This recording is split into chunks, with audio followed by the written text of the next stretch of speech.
بسم الله الرحمن الرحيم اعوذ باللہ السمیع العلیم من الشیطان الرجیم بسم اللہ الرحمن الرحیم ربنا آتنا فی الدنیا حسنۃ وفی الآخرۃ حسنۃ وقنا عذاب النار۔ فقیر اور مسکین کے متعلقہ فروعات پر گفتگو ہو رہی ہے۔ اس سے پہلے مستحقین زکوٰۃ کے ضمن میں فقیر و مسکین کے متعلق کچھ باتیں گزر چکی ہیں۔ اب ان کے متعلقہ فروعات اور مسائل ذکر ہوں گے۔ کفایت کرنے والے پیشہ اور جائیداد کا حکم بیان ہوگا۔ متعلقہ فقہی آراء اور نظریات ذکر ہوں گے۔ احادیث اور روایات بھی بیان ہوں گی۔ طالب علم کے لیے زکوٰۃ کا حکم بیان ہوگا۔ شہید ثانی کا تجزیہ اور تحلیل، اور اسی طرح متعلقہ مزید جو باتیں ہیں انشاءاللہ پیش کی جائیں گی۔ بحث یہ تھی کہ جب ایک انسان کے پاس سال کا خرچ اخراجات نہ ہو تو پھر اس کے بارے میں کیا حکم ہے۔ اس فقیر اور مسکین کے بارے میں ایک بات یہ ہو سکتی ہے کہ ایک شخص کے پاس گھر موجود ہے، خدمت گزار نوکر موجود ہیں جو اس کے شان و شوکت کے مطابق ہیں، لیکن اس کے خرچے نہیں چل رہے، اس کے اخراجات پورے نہیں ہو رہے، تو کیا وہ فقیر اور مسکین شمار ہو جائے گا اور زکوٰۃ لے سکتا ہے جب اس کے اپنے سال کے اور اپنے اہل و عیال کے خرچے پورے نہ ہو رہے؟ در حالانکہ اس کا جو ہے ایک بڑا گھر اور خدمت گزار نوکر بھی موجود ہے۔ تو فرماتے ہیں کہ اگر گھر اور خدمت گزار اس کے سوشل سٹیٹس اور اپنے لائق شان ہوں تو پھر تو وہ زکوٰۃ لے سکتا ہے، لیکن اگر یہ اس کے شان سے بڑھ کر ہوں تو پھر اس کو اس میں کم کرنا پڑے گا اور اسی سے کچھ حصہ کرائے پہ دے کے یا بیچ کر اپنا خرچہ پورا کرے۔ یہ ہو گیا گھر کے حوالے سے۔ اسی طرح اور بھی کچھ چیزیں ہوتی ہیں جو انسان کی ضرورت کے مطابق شمار ہوتی ہیں۔ اگر اس کے لباس و زینت کے کئی سوٹ اس کے پاس ہیں، سواریاں پرانے دور میں گھوڑے اور اونٹ اور خچر ہوتے تھے، آج کے دور میں موٹر سائیکل ہے، گاڑی ہے، اس میں کئی جو ہے ماڈل ہیں، تو جو کچھ اس کے سٹیٹس کے مطابق ہوگا، اس کے مقام و مرتبے کے مطابق ہوگا، وہ اس کو بیچنے کی ضرورت نہیں ہے۔ اسی طرح علمی کتابیں، اب جو ہے ایک چھوٹا عالم ہے یا کہہ لیں کہ دیہات کے مثلا سطح پہ وہ خدمت کر رہا ہے تو اس کا اپنا ایک سٹیٹس ہے۔ ایک مرجع ہے، ایک محقق ہے جس نے مختلف علاقے کے لوگوں کے سوالات علمی کا جواب دینا ہوتا ہے، تو اس کے لیے جو ضروری کتابیں ہیں تو وہ اس کی کیا ہیں، ان کو بیچنے وغیرہ کی ضرورت نہیں ہے۔ تو جو اس کی لیاقت اور شان و شوکت کے مطابق ہے تو وہ اس کے لیے پھر لازمی ہوگا۔ یہ کیسے معلوم ہوگا کہ فلاں چیز اس کے شان و شوکت اور مقام و مرتبے کے مطابق ہے؟ دو چیزیں ہو سکتی، ایک تو عادت اور طریقہ کار ہو سکتا ہے، وہ شخص اپنے مقام و مرتبے کے حوالے سے اسے خدمت گزار کی ضرورت ہے۔ مثال کے طور پر دفتر میں وہ کام کرتا ہے تو اس کے ساتھ ہیلپر کی ضرورت ہوتی ہے، اس نے کوئی اس طرح کا سیٹ اپ بنایا ہوا ہے تو وہ ساتھ پھر رکھے گا۔ اور دوسرا ہے کہ اس کو واقعاً اس کی ضرورت ہو، جیسے عاجز اور مریض ہو، اپنے زندگی کے کام کو نہیں کر سکتا تو ان کاموں کو انجام دینے کے لیے اسے خدمت گزار کی ضرورت ہے، اگرچہ وہ خود عاجز نہ ہو۔ پہلی صورت میں تھا کہ اس کا عادت اور اس کا طریقہ کار اس طرح ہے کہ اس میں اس کو خدمت گزار رکھنا پڑتا ہے۔ اب اس کی عبارت کو دیکھتے ہیں اور متعلقہ مسائل کو بھی پیش کرتے جائیں گے۔ فرمایا والدار والخادم اللائقان بحال مالک حما کمیتاً و کیفیتاً من المعونت، گھر اور خدمت گزار جو ان کے مالک کے کیا ہو، شان و شوکت کے مطابق ہو، مقام و مرتبے کے مطابق ہو، کمیت اور کیفیت کے اعتبار سے۔ کمیت مثلا اس کی مقدار ہو گئی، ایک خادم ہے، 10 خادم ہیں، اور کیفیت یعنی کہ کس مرتبے کے ہیں، پڑھے لکھے ہیں یا ابتدائی قسم کے ہیں، گھر جو ہے اس کی ڈیکوریشن، اس کی سیٹنگ وغیرہ اس میں شامل ہے۔ من المعونت وہ کیا ہے معونہ اور ضروری اخراجات میں سے ہے۔ وَمِثْلُهُمَا ثِيَابُ التَّجَمُّلِ، اسی طرح اس کے زینت اور آرائش کے جو کپڑے ہوتے ہیں، مثلا کوٹ ہے، اچھا جی، اسی طرح کئی قسم کے جوتے ہیں، کئی قسم کے مثلا کپڑے ہیں، تو وہ سارے اس میں شامل ہیں۔ وَفَرَسُ الرُّكُوبِ، اور سواری کے لیے جو گھوڑا ہے، اونٹ ہے، پرانے دور میں اور آج کل بھی اس کی ہے، موٹر سائیکل ہے، گاڑی ہے، اس کے کئی ماڈل ہیں۔ وَكُتُبِ الْعِلْمِ، اور علم و دانش کی کتابیں بھی۔ وَثَمَنُهَا لِفَاقِدِهَا، اور جس کے پاس یہ چیزیں نہ ہوں تو اس کے پاس ان کی قیمت موجود ہو تو پھر بھی وہ کیا ہے زکوٰۃ لے سکتا ہے، چونکہ یہ قیمت اس نے ان چیزوں کو، ضروری چیزوں کو خریدنے کے لیے استعمال کرنی ہے۔ وَيَتَحَقَّقُ مُنَاسَبَةُ الْحَالِ فِي الْخَادِمِ بِالْعَادَةِ أَوِ الْحَاجَةِ، اب انسان کو اپنے خدمت گزار کی ضرورت کیسے پڑے گی، تو اور اس کا جو یہ چیزیں ہیں اس کے مناسب حال کیسے ہوں گی، فرماتے ہیں اسے خدمت گزار کی ضرورت اور اس کی مناسبت حال ثابت ہو جائے گی بالعادت، جب اس کا مقام و مرتبہ یہ ہو کہ اس جیسے افراد خادم رکھتے ہوں۔ مثلا ایک سیاستدان ہے ایک علاقے میں، مثلا مرجع کی حیثیت رکھتا ہے، لوگ اس کے پاس آتے جاتے ہیں،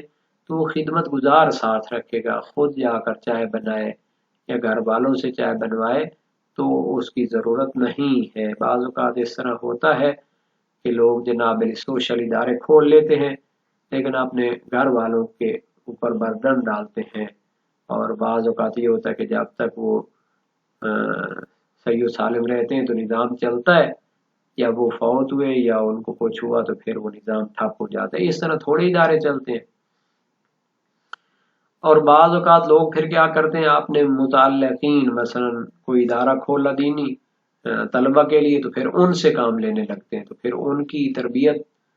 کیا ہو جاتی ہے، خراب ہو جاتی ہے، ان کی پڑھائی کا ہرا جا سکتا ہے۔ تو یہ چیزیں بہتر یہ ہے کہ جناب علی اگر اس جیسے لوگ خدمت گزار رکھتے ہیں تو پھر اس کو خادم رکھنا چاہیے۔ اول حاجت، یا اس کی شدید ضرورت ہے، خود عاجز ہے کام کرنے سے، تو پھر بھی اس کے لیے ضروری ہے کہ وہ خدمت گزار رکھے۔ وَلَوْ إِلَىٰ أَزْيَدَ مِنْ وَاحِدٍ، اگرچہ کہ ان کاموں کے لیے اس کو ایک سے زیادہ خدمت گزار رکھنا پڑے۔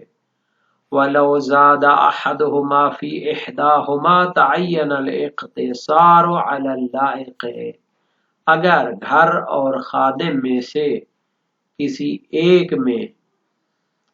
کیا ہو اضافہ موجود ہو، عادت کے لحاظ سے یا حاجت اور ضرورت کے لحاظ سے، تو جتنا اس کے لیے لائق شان ہو اور ضروری ہو اسی پر اختصار کرنا واجب ہے۔ احدھا احداہما، یہ احدھا لفظ ہے، اگر گھر، خدمت گزار، کپڑے، سواری، کتب علم وغیرہ میں زیادہ ہو کوئی چیز، فی احداہما عادت کے لحاظ سے یا ضرورت کے لحاظ سے، تو پھر جتنی اس کے لیے ضروری ہے انہی پر انحصار کرے گا۔ تو یہ ایک مسئلہ تھا۔ ایک اور مسئلے کی طرف بڑھتے ہیں، وَيُمْنَعُ ذُو الصَّنْعَةِ اللَّائِقَةِ بِحَالِهِ، اور جو شخص کوئی پیشہ رکھتا ہے جو اس کے شایان شان ہو، وَضَيْعَةِ، اور اسی طرح جائیداد وغیرہ رکھتا ہو، وَنَحْوِهَا، اور اسی طرح من الْإِقَارِ، جائیداد وغیرہ ہوں، اذا نہضت بحاجت، جب اس کی ضروریات کو پورا کریں تو اس کو زکوٰۃ لینے سے منع کیا جائے گا۔ یمنع اس کو پڑھیں گے، یعنی جس کام کے لیے وہ لیاقت اور استعداد رکھتا ہے اور اس کے سوشل سٹیٹس کے مطابق ہے اور وہ کر سکتا ہے تو پھر زکوٰۃ لینے کی ضرورت نہیں ہے۔ اسی طرح زمین زراعتی یا باغ وغیرہ ہو جس کی آمدن سے وہ اپنا سال کا خرچہ پورا کر سکتا ہو تو پھر کیا ہے، اپنا وہ سلسلہ اسی سے چلائے گا اور زکوٰۃ نہیں لے گا۔ والمعتبر فی الضیعۃ نماؤها لا اصلها فی المشہور، کہتے ہیں کہ جائیداد میں معتبر ہے کہ اس کے محصول اور آمدن سے اس کا گزارا چلے، لا اصلها فی المشہور، مشہور کا نظریہ یہ کہ اصل جائیداد کو شمار کرنے کی ضرورت نہیں ہے، کیونکہ اگر اصل جائیداد کو اگر بیچ کے گزارا کرنے لگے تو پھر تو وہ گھر کی طرح کیا ہو جائے گا، ایک دن سڑک پہ آ جائے گا۔ تو معیار مشہور کے نزدیک یہ ہے کہ اس جائیداد کی آمدن سے اس کا گزارا چل رہا ہو تو پھر وہ غنی شمار ہوگا اور زکوٰۃ نہیں لے گا۔ وقیل یعتبر الاصل، اور ایک قول ہے کہ اصل زمین اور اس کی جو جائیداد ہے وہ بھی اگر کچھ حصہ اس کا بیچ باچ کے اپنا گزارا چلا سکتا ہو تو پھر کیا ہے، اس کو زکوٰۃ نہیں لینی چاہیے، یہ قول ہے۔ شہید ثانی کا نظریہ یہ ومستند المشہور ضعیف، ضعیف کا مشہور کا نظریہ ضعیف ہے، جو جائیداد کی صرف آمدن کو وہ کہتے ہیں کہ معیار بنائے، اگر اس سے سال کا خرچہ پورا ہو جاتا ہے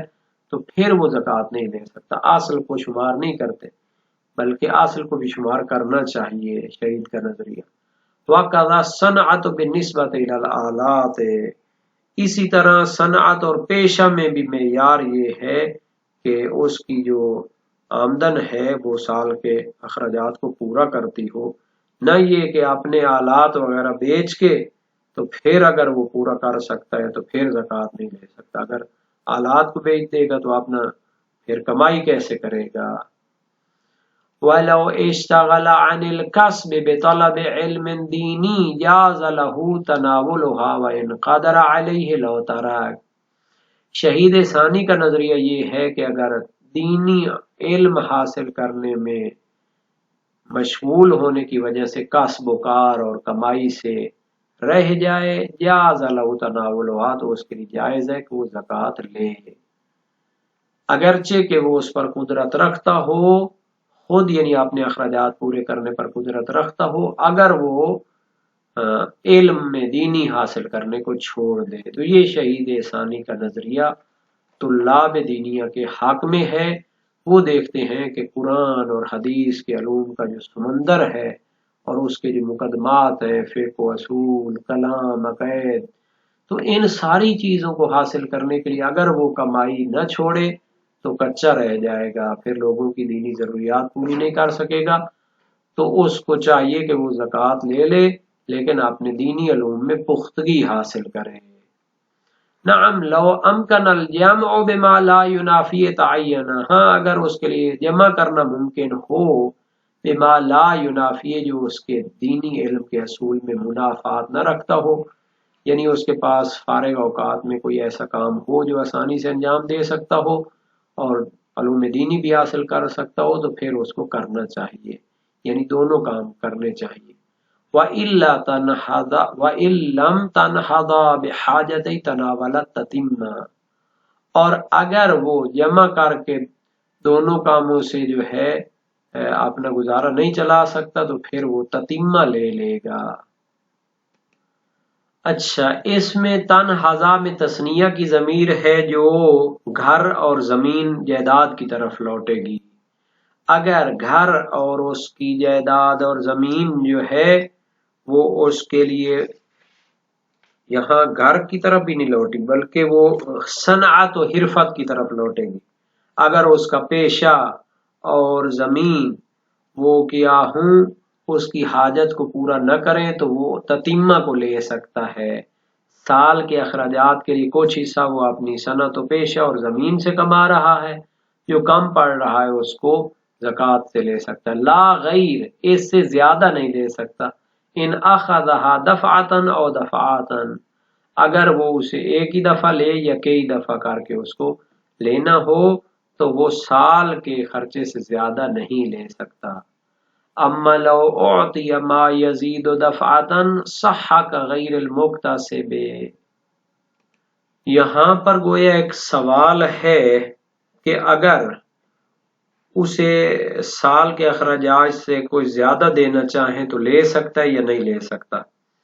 فرماتے ہیں اگر اسے ایک ہی دفعہ سال کے اخراجات سے زیادہ دیا جائے صح کا غیر المکتسب، تو اس کے لیے زیادہ لینا جائز ہے، کا غیر المکتسب جیسے اس شخص کے لیے جائز ہوتا ہے جو کمائی نہیں کرتا، لیکن اگر اس کو اس کے سال کے اخراجات سے زیادہ دینا چاہتے ہیں تو دے سکتے ہیں۔ وقیل بالفرق، اور ایک قول یہ ہے کہ اس میں فرق رکھا جائے گا کمائی کرنے والے اور دوسرے کے درمیان۔ غیر مکتسب جو ہے اس کے لیے جائز ہے کہ اس کو سال کے مخارج سے زیادہ دیا جائے، لیکن جو کمائی کرتا ہے تتمے کے طور پر لیتا ہے تو وہ زیادہ نہیں لے سکتا۔ واستحسنہ المصنف فی البیان، شہید اول نے اپنی کتاب فقہی بیان میں اس نظریے کو کیا کیا ہے، تحسین کی ہے اور اس کو اچھا شمار کیا ہے۔ وَهُوَ ظَاهِرُ اطلاقِهِ هُنَا، یہاں پر بھی اس کے کلام کے اطلاق اور وسیع معنی سے یہی ظاہر ہوتا ہے، چونکہ انہوں نے کہا ہے کہ کسب و کار کرنے والا اور جائیداد رکھنے والا تتمہ لے گا اس سال کے خرچے کی حد تک، لا غیر اس سے زیادہ نہیں لے سکتا۔ تو اس اطلاق سے سمجھا جاتا ہے کہ اس کو سال کے خرچ سے زیادہ نہیں لینا چاہیے۔ وَتَرَدَّدَ فِي الدُّرُوسِ، جبکہ دروس میں اس کے بارے میں وہ متردد ہوئے ہیں کہ آیا سال کے خرچے سے زیادہ لے سکتا ہے یا نہیں لے سکتا۔ وَمَنْ تَعْجِبُ نَفَقَتُهُ عَلَى غَيْرِهِ غَنِيٌّ مَعَ بَذْلِ الْمُنْفِقِ لَا بِدُونِهِ مَعَ عَجْزِهِ، اور جس شخص کا خرچہ کسی اور کے ذمے ہے، جیسے بیوی ہے تو اس کا ذمہ شوہر پہ ہے، وہ شوہر پر واجب ہے کہ اس کے خرچے ادا کرے۔ غنی تو وہ کیا ہے، غنی شمار ہوگا چونکہ اس کا خرچہ تو دوسرا شخص دے رہا ہے، مع بذل المنفق، لیکن اس میں دیکھا جائے گا کہ وہ اس پر خرچہ ادا کرنا واجب ہے، اس کو دے بھی رہا ہے یا نہیں دے رہا، اگر دے گا تو غنی ہے، اگر وہ بھی نہ دے تو پھر یہ فقیر ہوگا۔ لا بدون ہی، لیکن اگر وہ نہ دے، منفق یعنی خرچ کرنے والا ادا نہ کرے، مع عجزی، اور یہ خود بھی کمانے سے عاجز ہو، تو پھر یہ فقیر شمار ہوگا۔ تو یہاں پر چند ایک جو تھیں فروعات وغیرہ بیان ہو چکی ہیں، ان کے اشارہ ہی کر سکیں گے، وقت بھی بہت کم رہ گیا ہے۔ جائیداد والا اور کسب و کار جس کے پاس ہو، وہ اگر اس کے لیے سال کے اخراجات پورے ہو رہے ہوں تو پھر وہ نہیں لے سکتا زکوٰۃ۔ موثقہ سمع میں گزر چکا ہے کہ اگر 50 درہم ہوں لیکن وہ کیا ہو محترف یعمل بہا، وہ کام شام کرتا ہو، کمائی ہو جاتی ہو، تو پھر حرام ہے زکوٰۃ لینا۔ اور زمین والے جائیداد والے کے لیے بھی سمع مہران امام صادق علیہ السلام سے تو اس میں بیان ہو چکا ہے کہ اگر اس کی جائیداد اس کے اخراجات کو پورا کرتی ہو تو نہیں لے سکتا، ورنہ لے سکتا ہے۔ اس میں معیار کیا ہے، اصل جائیداد بھی شمار کی جائے گی کہ اس کو بیچ کے بھی وہ اپنے خرچے پورا کرے، یا پھر فقط اس کا جو ہے نما اور جو حاصل اور آمدن ہوتی ہے اس کو دیکھا جائے گا۔ اس میں دو قول تھے، اس کی طرف اشارہ ہو چکا ہے۔ تو صحیح معاویہ بن وہب ہے، سال تو ابا عبداللہ نے رجل یکون له 300 او 400 له عیال وهو یحترف فلا یصیب نفقته فیها یکب فیاکلها ولا یاخذ الزکات او یاخذ الزکات، یہ ایوکبو کی بجائے ایک سے وہ لفظ ہوگا۔ ایک شخص کے پاس 300-400 درہم ہیں اور اس کے عیال ہیں، کام کرتا ہے، لیکن اس کو اپنا خرچہ پورا نہیں ہو رہا، تو کیا مزید کمائی کرے اور کما کر اپنا گزارا کرے اور زکوٰۃ نہ لے، یا زکوٰۃ لے سکتا ہے؟ فرمایا لا بل ينظر الى فضلها فيقوت بها نفسه ومن وسع ذلك من عياله، یعنی کہ جو کچھ آسانی سے کام ہو سکتا ہے وہ تو کرے گا خود، اور